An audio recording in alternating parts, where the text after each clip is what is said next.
যারা বিজ্ঞান বিভাগ থেকে এই ইউনিটে উত্তীর্ণ হয়েছে ঢাকা সেন্ট্রাল ইউনিভার্সিটির পরীক্ষায়, তাদের জন্য কংগ্রেচুলেশন। এবং কিভাবে রেজাল্ট কিরকম ভাবে তোমাদের আগাবে, তারপর হচ্ছে সকল প্রশ্ন উত্তর কি হবে, কাটমার্ক, সাবজেক্ট চয়েস, এই সব কিছু নিয়ে আমি তোমাদেরকে আলোচনা করব। এবং তোমরা এই ভিডিওটা অবশ্যই দেখে যাবা এবং শুরু থেকে শেষ পর্যন্ত। যদি কোথাও বুঝতে অসুবিধা হয়, কোনো কিছু জানার থাকে, অবশ্যই কমেন্ট করে জানাবে। তো প্রথমত ভাইয়া, বিজ্ঞান ইউনিটের জন্য তোমার যে তথ্যগুলো জানতে হবে, তো সাবজেক্ট চয়েসটা আসলে কিভাবে দিতে হয় এবং কত মেরিট আমার চান্স হবে সেটা আমার জানতে হবে। তো তোমরা মনে রাখবা, তোমাদের যারা পরীক্ষা দিয়েছো, উত্তীর্ণ হয়েছে এবং মেরিট পেয়েছো একটা এবং পাস করেছো যারা, তাদের চয়েস শুরু হবে 24শে জুলাই থেকে। কত তারিখ থেকে? 24শে জুলাই থেকে সাবজেক্ট চয়েস শুরু হবে। এবং এইখানে তুমি একটু খেয়াল করে দেখো যে টপ সাবজেক্ট কোনগুলা, টপ সাবজেক্ট কোনগুলা ভাই, কিভাবে সাবজেক্ট চয়েস দিব, আমার জন্য কোনটা ভালো হবে, আমি কোন মেরিটে কত কাট মার্কে আমি চান্স পাবো, সেটা হচ্ছে দেখার বিষয়। তোমরা যারা পরীক্ষা দিয়েছো, তো তোমাদেরকে প্রথমত বলবো যে ভাইয়া, তোমরা যারা চান্স পেতে চাও, আগে দেখো তুমি কোন সাবজেক্টগুলোকে সাজাবে, আমি তোমাকে বলে দিব কাটমার্ক কত সবকিছু। তো এবার এই ইউনিটে কাটমার্ক সম্ভবত তোমাদের সায়েন্স থেকে যারা রয়েছে, এদের মোস্ট প্রবাবলি 45 থেকে 47-এর মধ্যে, হ্যাঁ, হওয়ার পসিবিলিটি 45 থেকে 47।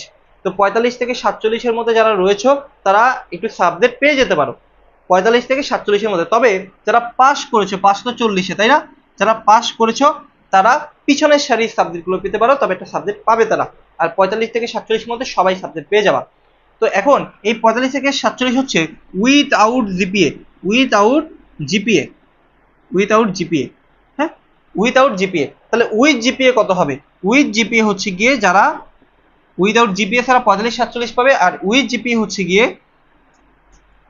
যে ভাইয়া সেটা 65 হতে পারে। তাহলে উইথ জিপিএ তে তোমার 65 পেতে হবে সর্বনিম্ন, যে কোনো একটা ভালো সাবজেক্ট পেতে হলে বা একবার প্রথম মেইডি চান্স পেতে হলে। তো উইথআউট জিপিএ তোমাদের সেটা 45 থেকে 47-এর মধ্যে আসতে হবে।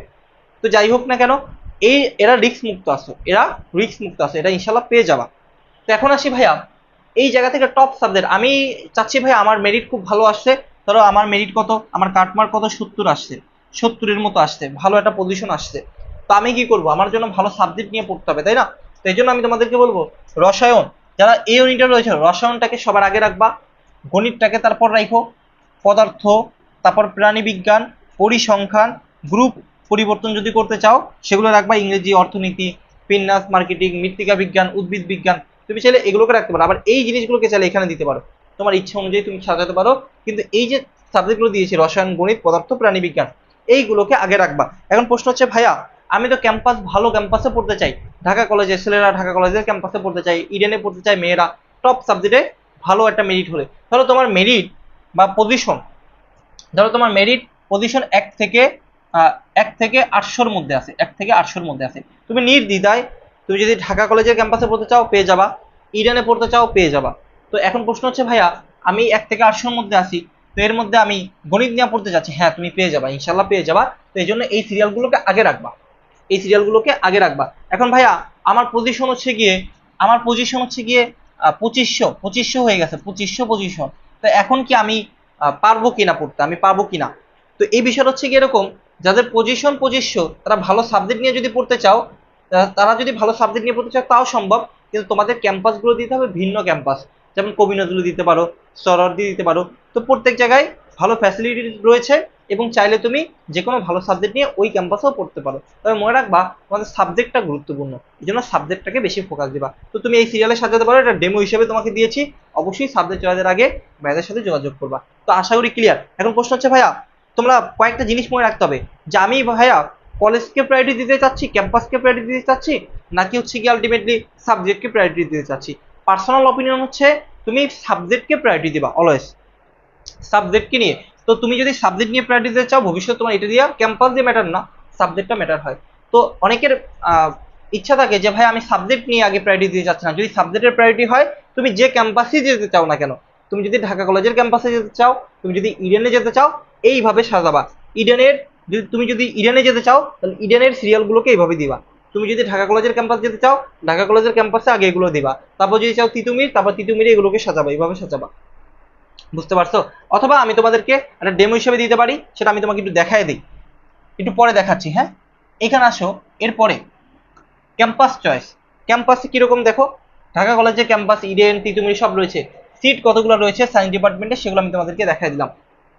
পজিশনটা কি, যারা 1 থেকে 500-র মধ্যে আসো, 1 থেকে 500-র মধ্যে আসো, তারা কিভাবে সাজাবে, 1 থেকে 500-র মধ্যে যারা আছে, আমি আবার বলছি 1 থেকে 500-র মধ্যে যারা আছো কিভাবে সাজাবে। 1 নাম্বার, তুমি ধরো তুমি গণিত নিয়ে পড়তে চাও, রসায়ন নিয়ে পড়তে চাও, প্রাণীবিজ্ঞান নিয়ে পড়তে চাও, যেটা নিয়ে পড়তে চাও সেটাকে মানে টপ লেভেলে রাখবা, আগে যেটা নিয়ে পড়তে চাও। ধরো আমি রসায়ন নিয়ে পড়তে চাই, রসায়নটাকে আগে রাখবো, ধরো আমি তারপরে চাই রসায়ন যদি না পাই তাহলে আমি গণিত নিয়ে পড়তে চাই, গণিতটাকে পরে রাখবো।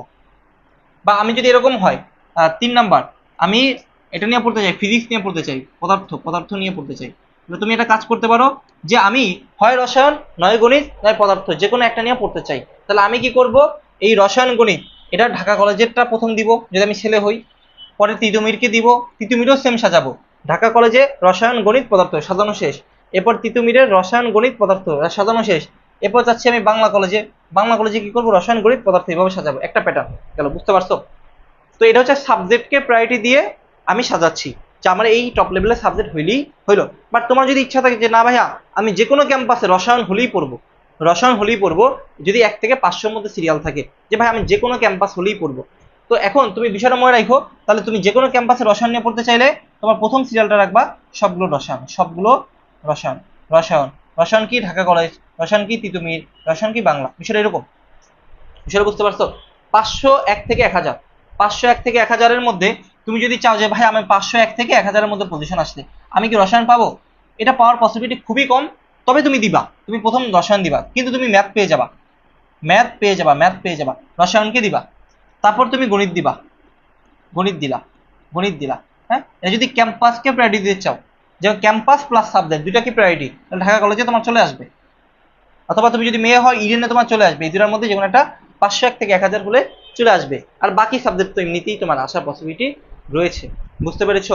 এবং যদি তোমার মানে সিরিয়াল মেরিট যদি পিছনে থাকে, তাহলে 3000 থেকে 4000-এর মধ্যে আসে, তুমি একটা ভালো সাবজেক্ট নিয়ে পড়তে চাচ্ছ, তো তুমি কি করবা, তুমি যে কাজটা করতে পারো, তুমি ছেলেরা যারা রয়েছে ঢাকা কলেজ ক্যাম্পাসকে দিবাই আগে, তারপর তুমি তিতুমিরকে দিবা, তারপর সরোয়ার্দীকে দিবা, বা কবি নজরুলকে দিবা, বাংলাকে দিবা, এভাবে সাজাবা তুমি যে সাবজেক্টগুলো নিয়ে পড়তে চাও।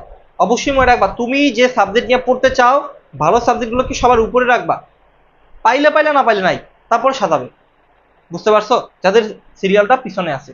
আশা করি ক্লিয়ার। যদি তোমার এরকম ভাবে